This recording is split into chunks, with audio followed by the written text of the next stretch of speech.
Guys আমাৰ মামাই বানপীড়িত ৰাইজক কি দিলে অলপ শুনি লওকচোন সকলোৱে। আহিলে বালক তেল, বালক মিঠাতেল। এতিয়া আহিলে মামা তুলি মামা তুলিটো এনেকুৱা বনাবলৈ দিছিলে 6 ফুট 3 ফুট। এতিয়া মামা তুলিৰ ইটো মূৰে সিটো মূৰে দেখা যায়, বুজিছেনে?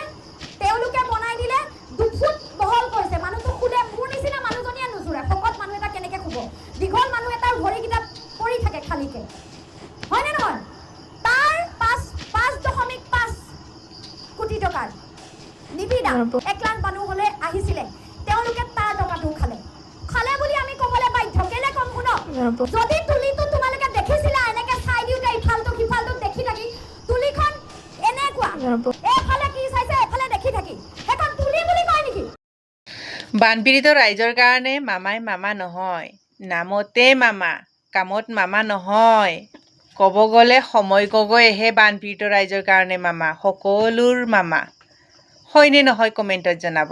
ধন্যবাদ।